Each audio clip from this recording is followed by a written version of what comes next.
Lionel,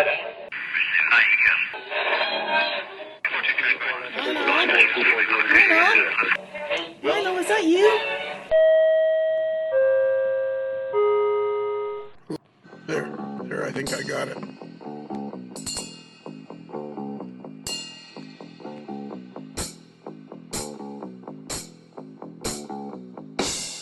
Derek? Yes, Lionel. I'm very excited about today's podcast. You are? I are. Because it's... Why are you excited? Because you found this... How did you found this fella? His name is Robert Montenay. I'm going to say Montenay. Do you think that's close? Yeah. I think that seems pretty close. Because it's a mount, and then an E, and then an A. And I'm thinking it's Montenay. I wonder if he could tell us. Yeah, that'll be our first. You know what? That'll be our first question. That sounds like a plan.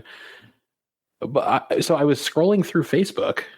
I think it was like a Monday morning. Not working like the rest of America, and I come across this just stunning layout posted to one of the shelf modeling Facebook groups I'm a part of.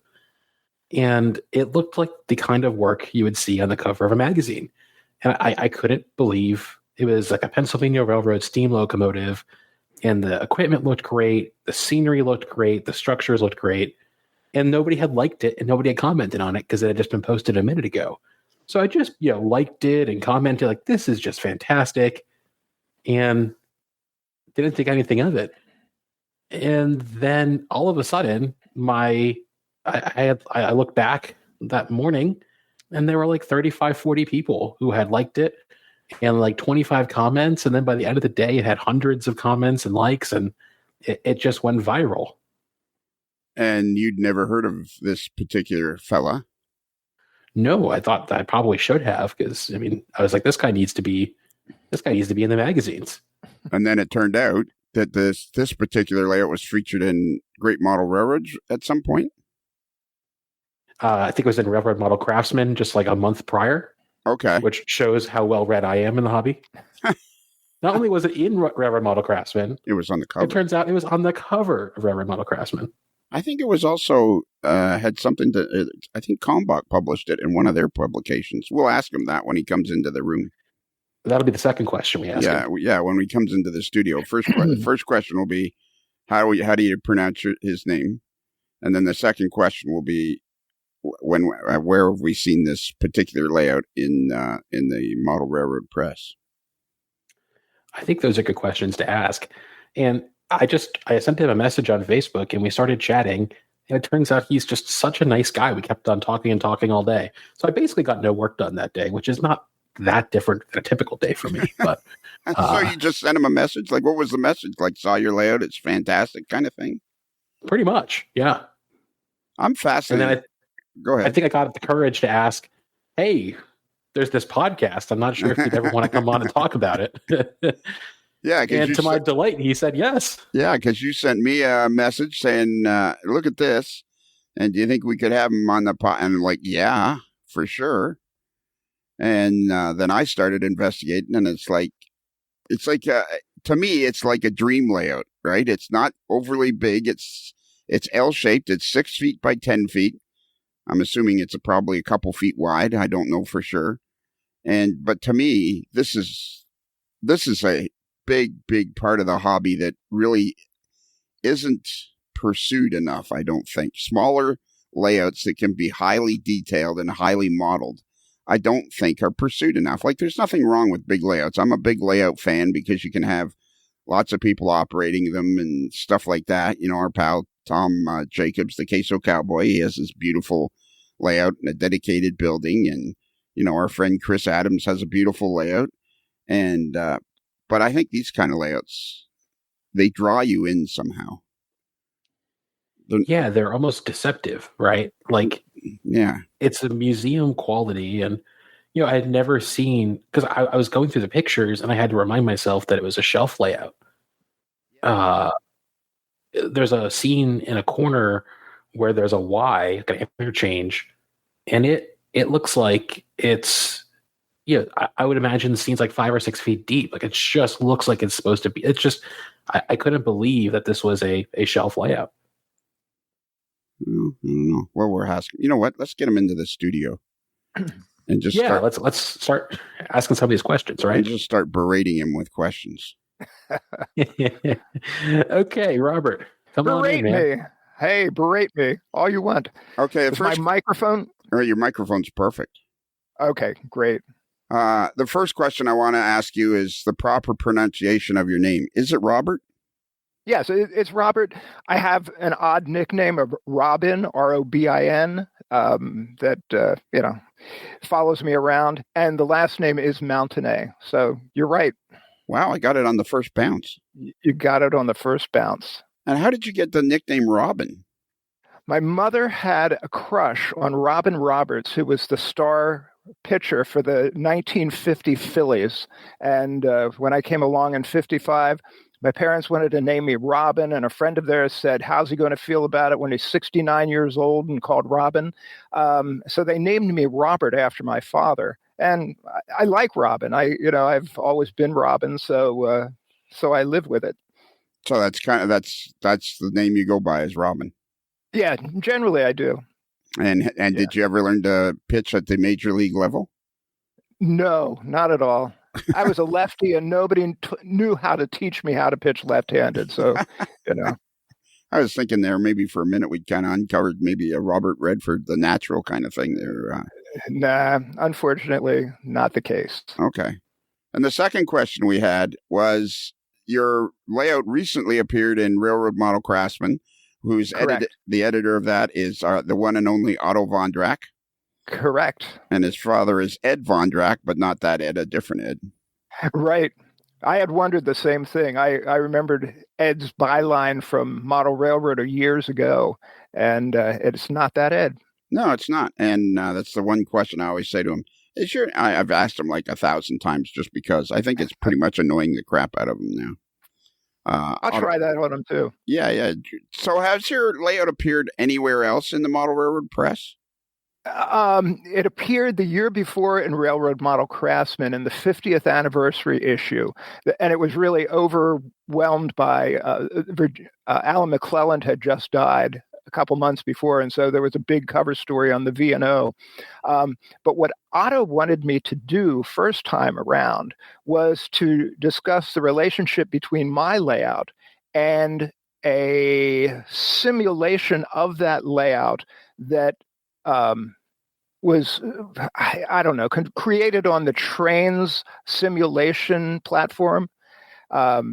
And so it was sort of a joint article between me and this guy who had done a simulation of the layout. And since I'm a Luddite, I don't play sim games, so I didn't feel that I didn't feel like I was an equal contributor in that process. And the layout appeared in that earlier article in a state of incompletion. I wasn't satisfied with the photos or, the stage that the scenery was at that point. So that's the other time it appeared. I haven't had that layout in Kalmbach. Years ago, back in 95, December of 95, a previous layout was printed in Model Railroader.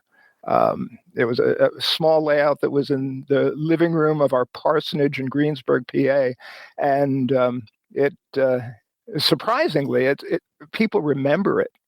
I encounter people on Facebook who say, "Oh yeah, I remember that layout from many years ago." But that's been it for my published. So this has been this is probably quite an exciting event for you then, to be on the cover of Railroad Model Craftsman after so many. I'm assuming you're like everybody else. You've probably been in the hobby since you were 5 or 6 years old. Yeah, exactly.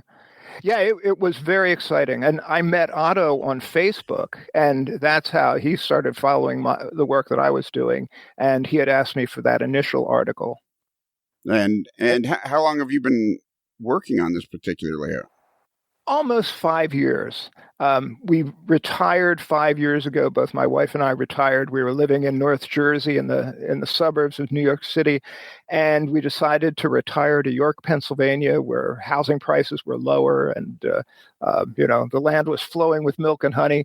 So we moved here, and bought a ranch house, and the basement has this big big finished room, and my wife's a quilter, so her huge quilting and embroidery machine is in one corner of the basement, and the layout's in the other, and it's great.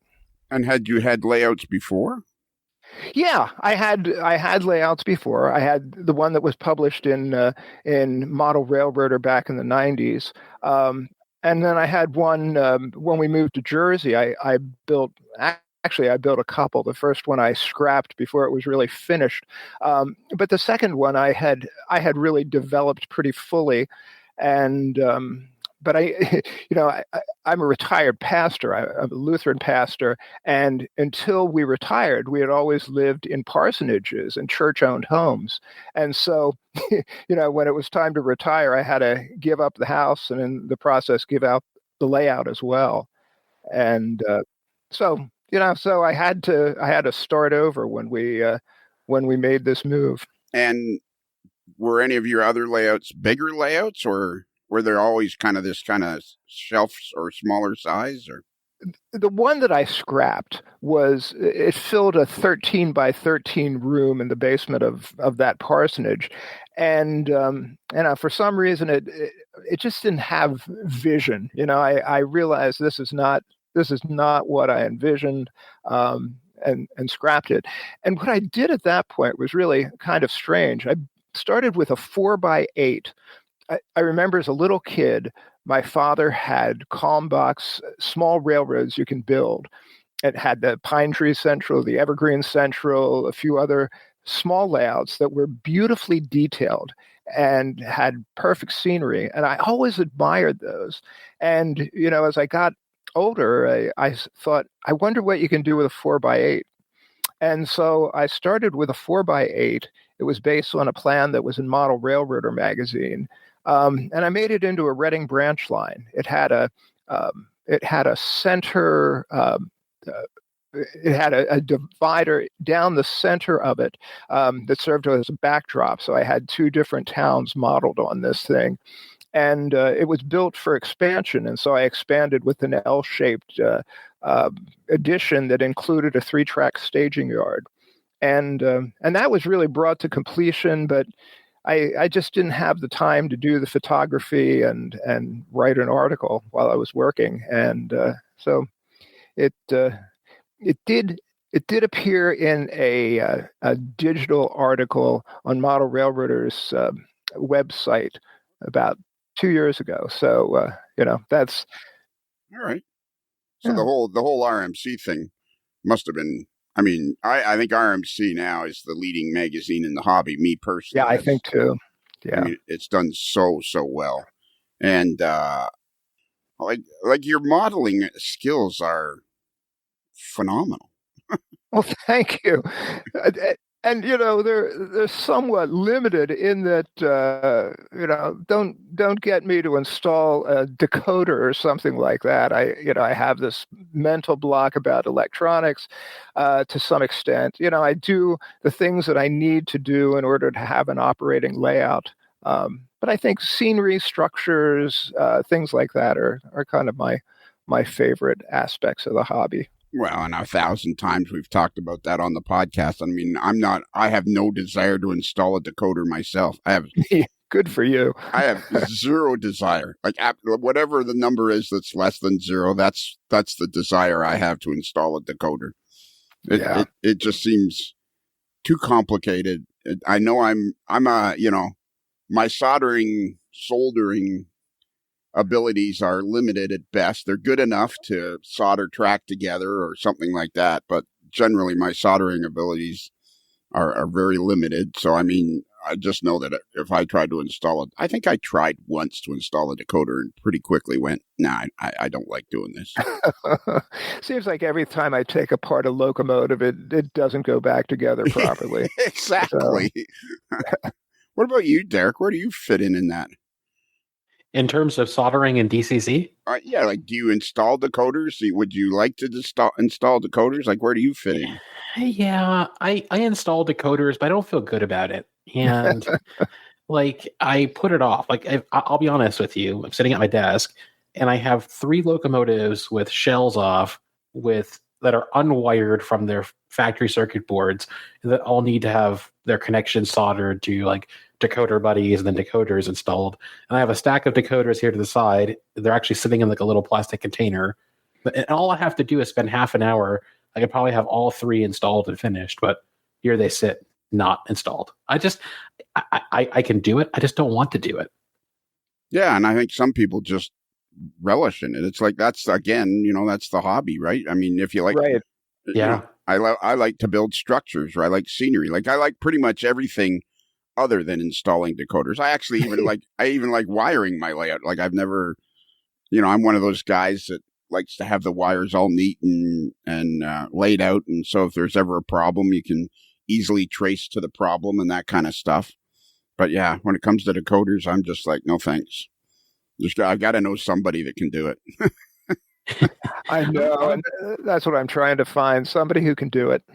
Oh, there's lots of people. We can find you somebody. I know. And I have some friends too that I think would do it if I imposed on them. And worst comes to worst, there's tons of guys that have businesses doing that now. Right. Right. Then don't you know somebody, Derek, or you've conversed with somebody that has a business that installs decoders? No, I buy decoders from the Streamline Backshop, which Andy Zimmerman uses for decoder installations. We learned from Andy that, and we were worried because I knew that the Streamline Backshop was based in Alabama, but Andy had sent his locomotives to Illinois, and we were a little worried he sent them to the wrong place. But yeah, so we paused the podcast recording, and we found out that no, he got them to the right place. Yeah, because they're in Alabama. That's right. Roll Tide. Roll Tide. Yeah. You know what? I have never really had. I guess I've never really had any kind of an acquaintance from Alabama, and I've always thought that saying "Roll Tide" was such a cool thing to say. So now that I have an acquaintance from Alabama, it's like every time I talk to you, I want to go "Roll Tide," like as if I know what I'm talking about. Well, he's a native Pennsylvanian, right? Yes, I am. That's right. But well entrenched now in Alabama. So it sounds, yeah. Yeah. So other than Facebook, is there anywhere on the internet that people can see your work? Sometimes in Railroad Model Hobbyist, or Model Railroad Hobbyist. Yeah, I occasionally post there. I have a blog going on in that group. And how would somebody find that?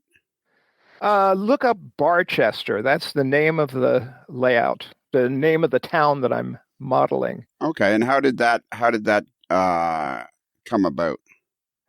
That came about because I'm a big fan of a 19th century British writer named Anthony Trollope, who is probably the most prolific author in the English language. And he wrote a series of books in this mythical British town called Barchester and county called Barchester. And, I thought, what am I going to name this place? It's a fictional Pennsylvania town. And it occurred to me that a lot of towns in Pennsylvania, like York and Lancaster and Chester, have British names. So why shouldn't a fictional Pennsylvania town have a fictional British name? And that's how I came up with Barchester. Okay. Yeah, I found your blog in MRH.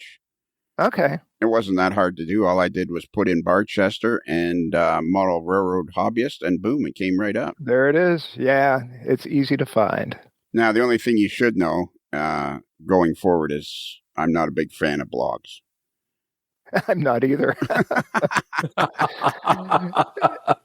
It seemed obligatory, I just thought, well, I should post this somewhere. So now, the one thing you've said so far that really, really annoys me is that you've only been working on this layout for 5 years. Well, I should qualify that. Yes, I have been working on this layout for 5 years, but a lot of the structures on it, not all of them, but a lot of them were on previous layouts. So it's not as if everything on the layout has been created in the last 5 years. But yeah, the bench work, the track work, the scenery, maybe, I don't know, a third of the structures, maybe a few more than that are new. But I'm retired. Well, sure, absolutely, I understand Yeah, that. yeah. And you move from one parsonage to another. Well, yeah. But this ain't no parsonage no more. That's okay. We became homeowners. I became a homeowner for the first time at 65, which was pretty remarkable. Well, it's just the word parsonage is cool. It is, unless you're a parson, and then it's kind of a curse that you live with. You beg and plead, please repair the air conditioning. And how many different over the years? I'm assuming your career spanned about 40 years. Yeah, 39 to be exact. 3 churches. I served one. I served 2 in Western Pennsylvania. The first in a steel town for 9 years during during a recession in the 80s. That was pretty exciting. And then I was in a small church in a county seat of Greensburg, PA, for 6 years before moving to the big time in Wayne, New Jersey. Moving to the suburbs. Now I see with this particular layout, it's built on foam. Like, what were, if you can, in without getting too deep into the weeds, what would you say was probably like? I can't imagine that your first layout was built on foam, was it? No. My first layout, my first serious layout, I built in a married student's dorm in seminary, as a matter of fact, and it was a little time saver. And I used L-girder construction. I had read Model Railroader through my childhood, and so I couldn't wait to try L-girder. And every layout after that, until this one, well, basically it was L-girder. I hadn't used foam until when I put the extension on the 4x8. That was the Murky-Omen 2. That's a pun. The Reading had a Perkiomen branch line that ran along Perkiomen Creek. And when I was looking for a name of these Reading branch line layouts, I said, "Hey, Murky Omen." It's a murky omen. Very, very clever. So anyway, both the first and second Murky Omens were conventional L-girder with plywood top. I think the first one had Homosote on top of the plywood. Second time around, it was just plywood with cork on top. When I built the extensions, I built. I used foam. I used Woodland Scenic's foam risers on most of it, and was able to cut away part of the scenery on that part of the layout, and it worked really well. And I built a couple of micro layouts. One of them was a little HON 30 layout that I built so that I wouldn't have to live without a layout between the time that I dismantled the layout in New Jersey and built a layout here. And they were sort of experimental. That's where I started using foam on top of a wooden base. And I started using DOS air drying clay as a scenery medium on that HON 30 layout too. DOS air drying clay. Yeah. I have never heard of that in a million years. It's something that, have you heard of Chris Navard, who is a British modeler? He's amazing. He's on the staff of Model Rail magazine in the UK, and he's done a lot of appearances on Facebook, and he has one of those awful blogs, I started following him, and he uses DOS clay to represent cinder ballast. He smears it all over his tracks, which I haven't quite had the guts to do, but he uses it for roadways. And he also is able to imprint it, to look like paving stones. And so I started playing with it on this small layout, and I realized, hey, this is a scenery medium. It comes in 3 colors: terracotta, which is a red, stone, which is gray, and white, which is white. But I've only used the terracotta and the stone, and it's funny stuff. You really can, you work it the way you work Play-Doh as a kid, and it you can smooth it. You can imprint it with stone and brick patterns, and so that. And what's it called again? DOS? DAS, yeah. DAS. D is DAS, and all caps. I don't know why. It's air drying clay. I don't know what. Well, I guess you have kiln drying clay if it doesn't dry in the air.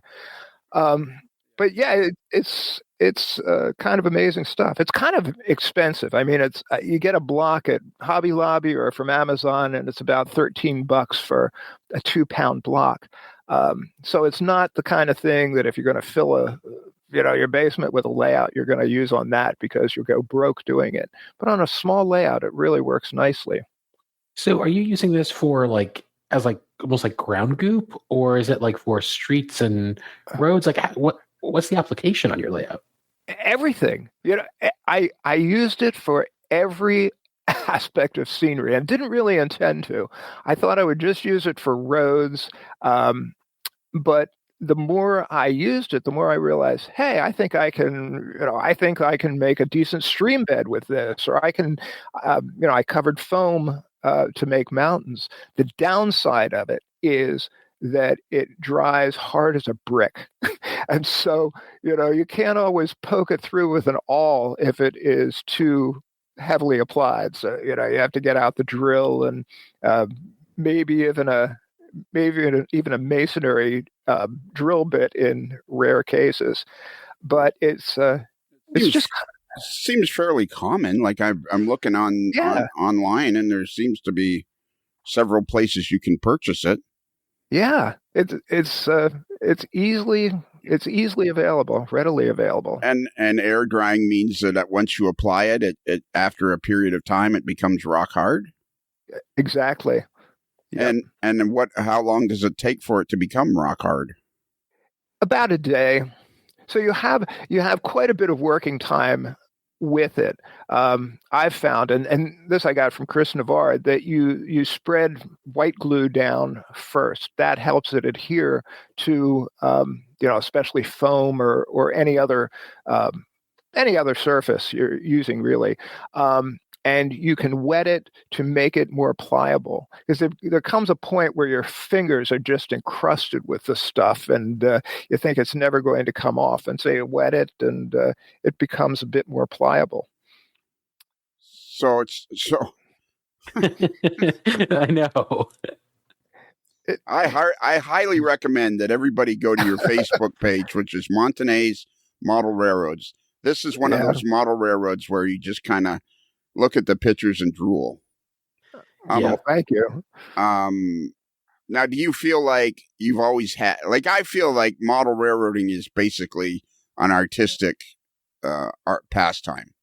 Yeah. Mm-hmm. And I think the beauty of model railroading, as opposed to other artistic pastimes, is, if you want to be a painter, when you're first starting out, your first paintings are probably not that good and not even worth keeping. Whereas with model railroading, I feel like there's a place for everybody based on, regardless of your skill. Everybody can enjoy the hobby, from the best modelers to, the people that just can't get the hang of it. And yet yours is like I always like to ask the question, when did you get the sense that your modeling was pretty darn good? It was pretty late in the game. I don't know really when it was. Growing up, my father built models. My father was the guy who really got me interested in trains. He was a rail fan. He dreamed of building a layout, and he had polio as a kid. He walked with crutches, and so he had some physical limitations and didn't think he could do bench work. He was an attorney, and so he made a deal with a guy. He said, "I'll write you and your wife wills if you will build bench work in my basement. So he had never completed a layout. He built a couple of under the tree Christmas layouts, but he had this guy build this huge 26-foot by 15-foot monstrosity in the basement. And it kind of collected dust. There were a few, and he was busy at night, so I'd go downstairs as a little kid and build these little layouts on all of this bench work. And it wasn't until I was in junior high, I think, and the two of us decided, let's build a layout, and we started building a layout on half of the bench work that was down there, and it just never got done. I got to high school and wasn't interested in trains for a while, and he got busy, and he died without having a layout. I think that's one of the reasons I always wanted a small layout. But he was also a guy.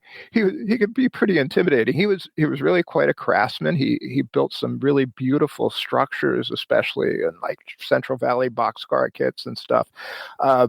But he had a way of saying to me sometimes, there are two ways of doing things. There's the right way and there's your way. And, I've been scarred for life ever since. But, I was never too confident in my abilities until I started doing things, and I'd show people, hey, this is what I built. They say, wow, that looks real. And it just never occurred to me that that I was capable of that, but voila. And there it was. It seems to me lately I've been talking to more and more people whose fathers were hobbyists. And I feel like my dad had no interest in model railroading. I did. And then my dad worked for IBM and just in Toronto. And then the IBM had a model railroad club. So my dad on Sunday mornings would take me to the model railroad club, and there's a fellow there, Pat Enright. And you're talking about a 12-year-old boy. There's a fellow there, Pat Enright, who took me under his wing and couldn't have been more welcoming. I mean, I pretty much owe all my enthusiasm to, but it wasn't. I don't think my dad took me but 4 times before he was part of the model railroad club. Oh, that's great. Yeah, and then we ended up building a pretty big layout together, and as everybody starts to do. But I feel like so my dad was learning along with me, which was cool as well. But I mean, I think it must have given you, because you're building your structure, your whole thing is like, well, I'll ask you that question in a minute. But I mean, do you feel like knowing that your dad was fairly accomplished modeler gave you a bit of a head start or a step up? Yeah, it certainly did. I think it helped me establish standards. And even though he died very young, so he wasn't able to see the work that I've done. And it's funny because in some ways I think that it's kind of that what I've done is sort of a memorial to him too, because he didn't get that accomplished, and I've been able to. And he really talked about, back in those days, if you wanted to model steam, you modeled the Pensy because you could, get Penline or Bowser kits and put them together.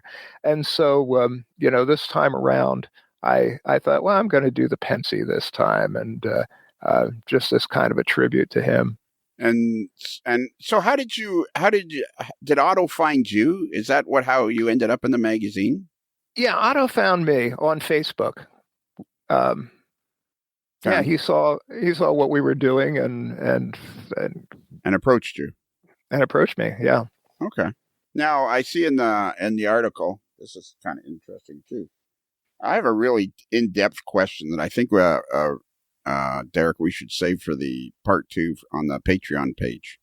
Ooh, there's a teaser. Yeah, exactly. Ooh. Yeah, I'm dying to ask this question, but I think I want to save it for the start of another podcast because I don't know where it's going to lead us. Okay. So, yeah. Hey, Lionel. Yeah. I love you, but maybe write it down so we don't forget it. Yeah. No, I don't think I'm going to forget that. It's a philosophical question. Ooh, nice. I love philosophical questions. I love the philosophical side of model railroading. I think It's that's right up my alley. Yeah, I think that's what excites me the most is the philosophical side of model railroading. I mean, I could talk to structure building and weathering and all that stuff, but the philosophical side of why do we do this absolutely fascinates me because there's no, I can't think, I guess, seeing as how we've talked to a few other people in other hobbies, I can see how, but model railroading seems like once you get in, you can't get out. Once it gets into your blood, it just will not leave, no matter what you do. You can have a complete blood transfusion and it's still there. It's like, it just gets in there. But anyways, I wanted to talk to you about how you joined Facebook's micro small railroad layout group sometime about 5 years ago from when we were recording this. And you met a fellow named Rob Chant, is it? Correct. Chant. Okay. And then is it Robert? I never asked him, but yeah, he goes by Rob. Okay. And I assume it's Chant. Okay. And there's not some kind of weird thing you'll only talk to people with the name Rob or Robin or Robert. No. Okay. Nope. So now in your article in Railroad Model Craftsman, which was what, December of when was it? Yes. Yeah, it was December of 2024. Uh-huh. And it was also okay. And okay. Never mind. I'm talking to myself. Oh, no. I'm talking to myself now. Now we're going to do a whole podcast where Lionel just talks to himself. So you met Rob on this micro small railroads Facebook group. Correct. And somehow he ended up designing the track plan for you. Correct. And how did that come about? Oh boy, I forget how it was. We became friendly on Facebook, and I was always impressed with the work that he did, and it was almost like having a trick pony or something. You'd say, "Hey, Rob, how about this?" And I did that several times. I've always been fascinated by the Stewartstown Railroad. That was a little it's still in existence, a 7-mile line in south central Pennsylvania that ran with a couple of Plymouth locomotives. And I said, wouldn't it be cool to have, to build the Stewartstown?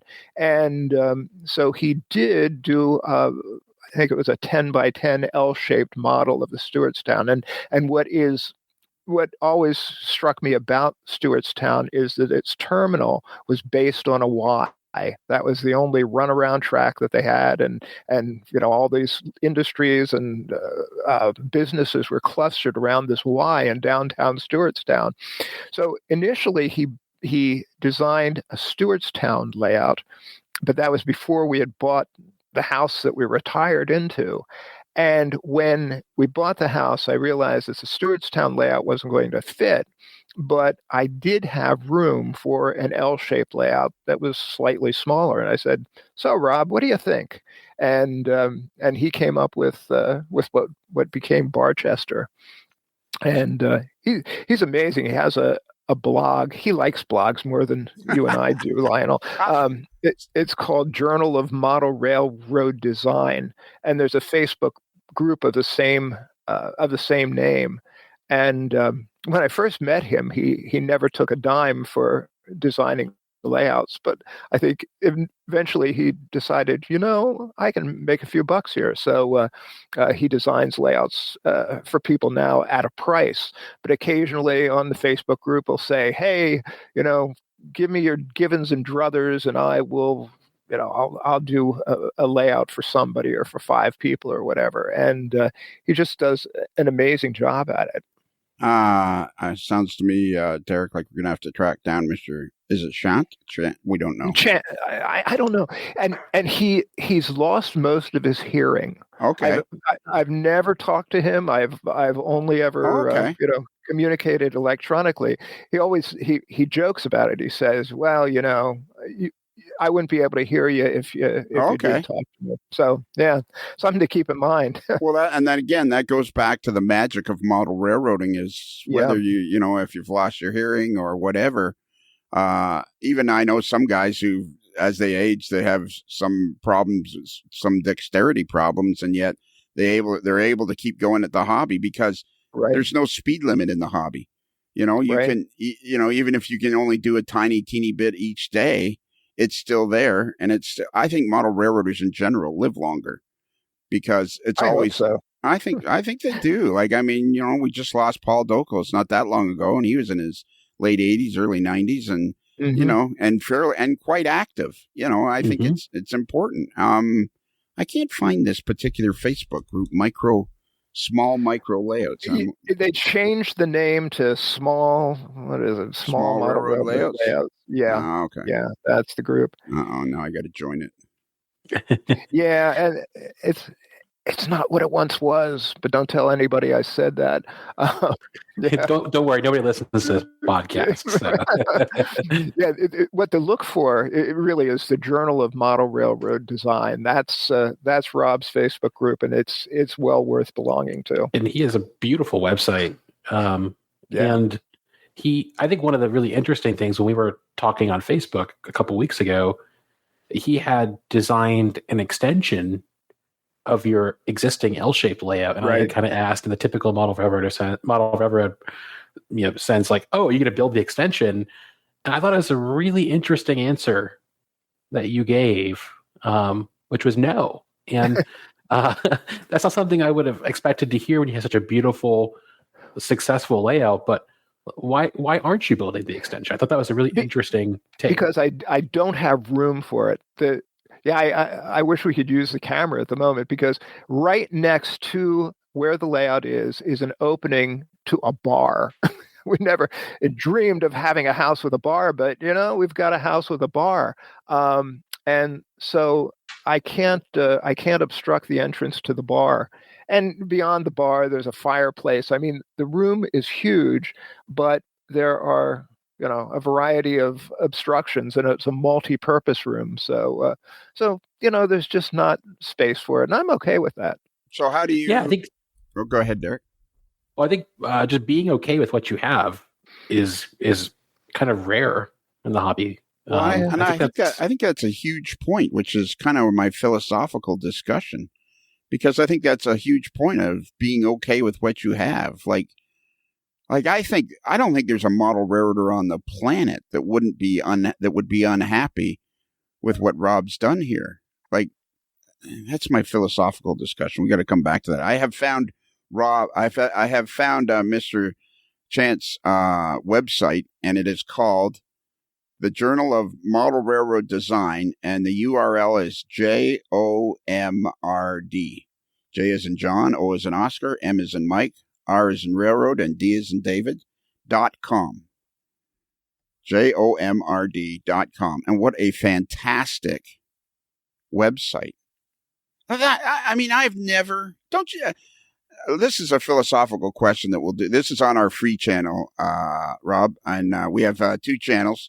We have our free channel, which is every Monday, and then every Tuesday we have our paid channel, which is the whole thing is a lot more laid back, a lot more philosophical, a lot more just laid back. That's about the only way I can describe it. And I was actually listening today, Derek, to part 2 of the Linda Eskin Chronicles, and it was fabulous. Like part 1 was good, but part 2 seemed better, just because it was like I don't know. It feels like on Tuesdays when it's on our paid channel, there's no restrictions. We can be philosophical, we can be silly, we can be whatever we want to be. So it's just a very, very fun thing to listen to. But that's not why we're here. Man, I highly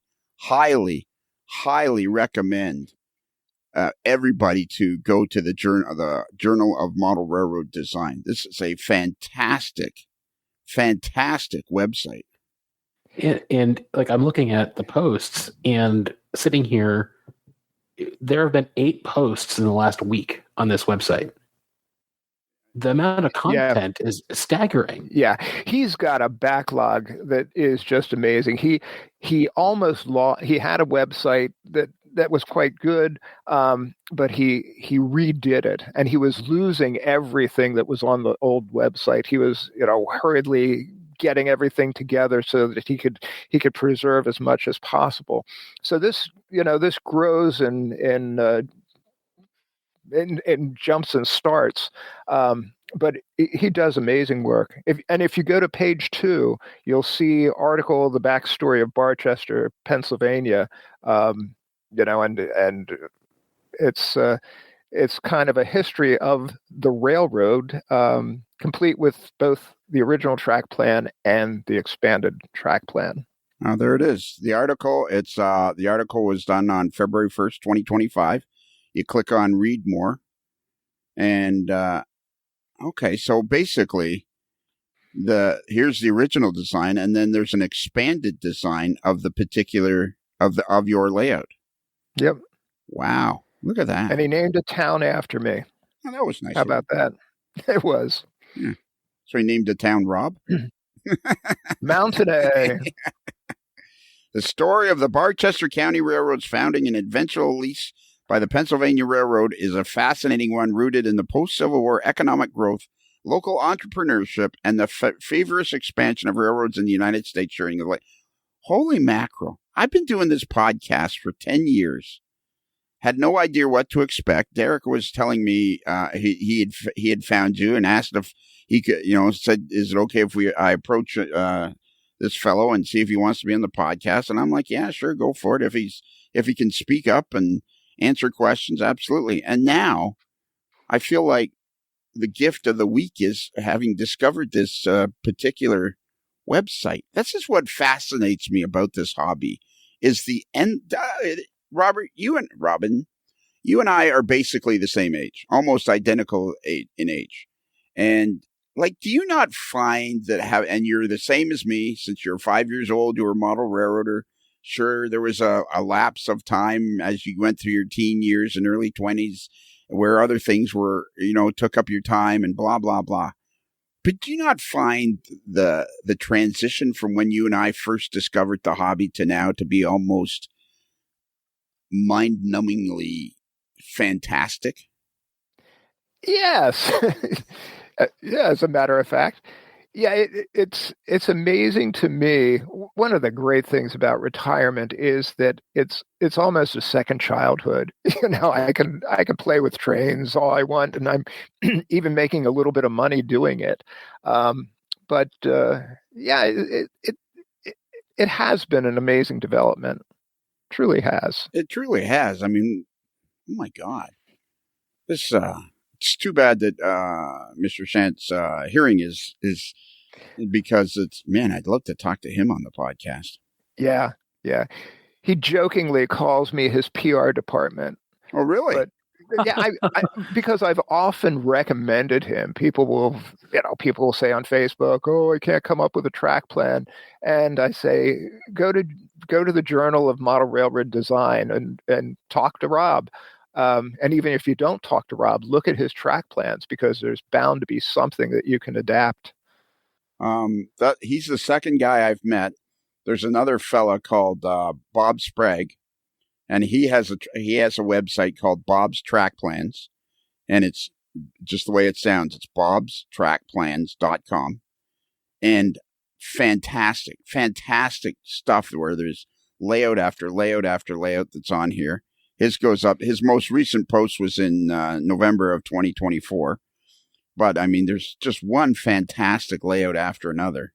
And then who was the third person I was thinking of? There's somebody else that has a fantastic website with all kinds of track plans on it. And I mean, the just that alone, the ability to go on your computer and just look at these track plans just absolutely boggles my mind. Yeah, it's amazing. Does it feel to you like the way it feels to me is like, gosh, I wish I was 20 and I was starting over again. Not that I'm unhappy. I've had a great life, and I'm glad to be, older and still being able to enjoy the hobby completely. But holy moly, what's available? Like, I think this hobby is going to absolutely explode and we're all going to be covered in model railroad goo. And I don't see anything else for it because there's so much for people to access that when you and I were first getting into the hobby, you relied on your father and I relied on my father. Yeah. that was the connection we had. And then my dad took me to the model railroad, the local IBM model railroad club, and there was probably 6 guys in it. And from there, the fellow Pat Enright introduced me to organizations that have, that were for model railroading and stuff like that. But like back then, it was it was your dad or somebody you knew. And now it's just like. Well, I was always a loner, partly because I worked every weekend, and so I was never able to be active in any kinds of groups. And that was one of the differences that Facebook especially made. I was never very interested in Facebook except in these modeling groups. And, that's where I met Tom Johnson and I met Jim Six through Tom Johnson. And suddenly these people who I'd admired for years become friends of mine. Yes. And it's neat. Yeah. It feels like the hobby is, you're not restricted anymore, that the hobby is the wide world of model railroading, and there's people to meet and people to talk to. All right, we're going to stop this particular episode, and we're going to come back tomorrow, and we're going to talk more philosophically about the hobby. Okay. So you'll have to put on your philosophical hat. Do you have a different shirt for philosophical discussions? Absolutely. It's black and has a white collar. Oh, yeah. Nice. Yeah. I see what you did there. I see. Yeah, it's a reference to what his industry that he retired from. That's right. Okay. Derek, can you give out our email address? I can. Yes. If you would like to reach us via the wonders of email and have your email eventually right on the air, we're a little behind on viewer mail, but you can reach out to us at modellerslife@gmail.com. That's modeler with 1 L like air dry clay, not 2 L's like the Pennsylvania Railroad. The what railroad? The Pennsylvania Railroad. There you go. Yeah, exactly. Nice job. And if you like this podcast and you'd like to get twice as much podcast in a week, if you go on to our website, amodellerslife.com, and click on the link, the Patreon link, you'll find that for just a few cents a day, you can have twice as much podcasting a week. And on the Patreon channel, we are, as we discussed on this one, a little bit more philosophical, a little bit more relaxed, as you'll discover in part 2 of the Robin Montenay Chronicles, the 37-part trilogy of Robin Montenay. Wow. I think we'll need at least 37 parts. Yeah, exactly. You were pretty quiet during this one, Derek. I could sit back and listen to you two talk philosophically about the hobby all day. I mean, I think Robin is just endlessly fascinating, and his demeanor is so thoughtful and kind. I could just sit back and listen to him lecture on model railroading for hours. Okay, so we gave out our email address. We are working on our store. We're moving our store to our website, and that's slow, but it's coming. I feel like eventually that will come. And if Robin, if you ever do join the Patreon channel and you move to the $10 level, at the $10 level, it's our t-shirt level. Every year you get a t-shirt that's only available to Patreon members. Okay. And the key to that is then you're entered into the game, hey, dude, where's my shirt? Because the guy that's in charge of getting the shirts out of the warehouse is slow. Although I would say now we are probably getting closer to getting caught up than ever before. So there's been major advances in that particular field. And I think that's pretty much it, isn't it, Derek? I think so. Yeah, this has been a fascinating discussion. It has been, and it's going to get better tomorrow. Tune in tomorrow, folks, because this discussions. As we record this, we have yet to release. Oh, I guess we did release a part 1 and part 2 with Joe Desmond. That was a back-to-back episode. No, I think it was David Lund was the first back-to-back episode. David Lund was the first back-to-back one. Yeah, we haven't had any negatives about that. Nobody's said they didn't like it. So no, I think it's a great opportunity for those who are members of the free channel. They still get to hear the great interviews we do, but if they want a little bit more, Hey, come on over to Patreon. Keep the party going. Keep the party going. Exactly. I highly recommend that everybody visit the Journal of Model Railroad Design. This is a absolutely fantastic. Man, I feel like I should send Robert a case of soda or something because. Yeah, he has a new PR department. How about that? Yeah, because, man, oh man, every model railroader on the planet should know about this website. And track planning has almost become a hobby inside the hobby, hasn't it? Well, yeah, that's the crazy part about model railroading is there are so many hobbies inside the hobby because there's lots of people that love electronics, that love installing decoders and love doing all the things that decoders will do. Whereas maybe, and then you'll hear them say, well, I bought an air gun, a spray gun 30 years ago, but I never took it out of the box because they're afraid to do spray painting. And yet for me, I've just got a simple single action Badger airbrush that I've used for years and actually was just using it not the other day. And I hadn't actually touched it for a couple of years. And I dug all the pieces out and did some spray painting and had a grand old time doing it. And it just never bothered me. That's the fantastic part about this hobby is there are so many different. And now today we heard about DOS air drying clay that turns into a brick. Man, I can't wait to try some. Yeah, you're perfect for this. You need to get a hold of Robert and get him to design you a layout. Although there's a million to choose from. Oh, that's the other place. The Appalachian guys. The Appalachian. Oh yes. What is it called? Appalachian Coal Mining or something. And they have a fantastic website with all sorts of fantastic track plans. AppalachianRailModeling.com. AppalachianRailModeling.com. So there's AppalachianRailroadModeling.com. AppalachianRailroadModeling.com. Now, Robin, you may think that the podcast seems a little helter-skelter, but this has all been that we've rehearsed this for hours and hours. Oh, wow. Yeah, it's hard to believe. It shows. Appalachian, what was it? Appalachian? RailroadModeling.com. RailroadModeling.com. So there's 3 fantastic websites. If you're looking, Bob's Railroad Track Plans, or what was it? Bob's something. Bob's Sprague? Bob Sprague. Bob'sTrackPlans.com. Journal of Model Railroad Design and Appalachian Model Railroading. And Lionel, we should also make sure we remind the listeners where they can find Robin's work. Yes. On Facebook, you go to Facebook and you go to Montenay's Model Railroads. And that is Mount, E-N-A-Y. Montenay. Mountenay. Model Railroads. And I'm not going to spell model or railroads. Okay. Now, Rob, this is the crucial part of the show. Okay. At the appropriate time, we need you to say happy railroading to you. Okay. All right. You'll know when that is. But the key here is there's no singing.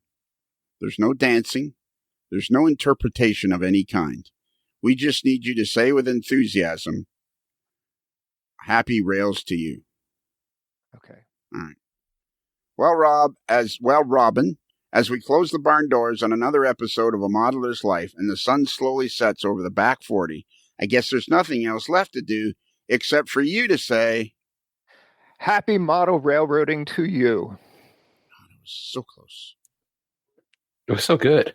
It was very good. But it's happy rails to you. Oh, happy rails to you. That's not what you said. Okay. It's not, is it? No. No. Should we do it over? Yeah, well, absolutely. Yeah. And the first part will be all edited out. We'll edit all that out. Okay. Right, Derek? Derek must be gone. Derek must put himself on mute. And now he's talking. He said he'll be back in 2 seconds. Oh, all right. He thought we were done. All right. So we'll do it again. Okay. Well, Robin, as we close the barn doors on another episode of A Modeler's Life and the sun slowly sets over the back 40, I guess there's nothing else left to do except for you to say, happy rails to you.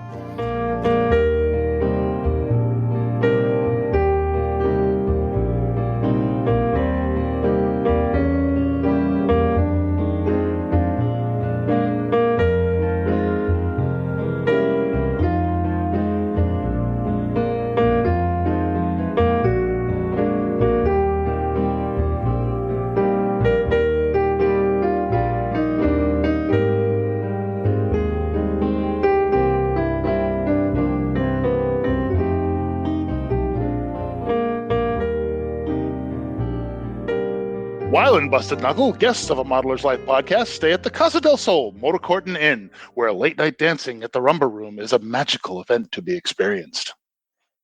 It's another Lincoln Homer.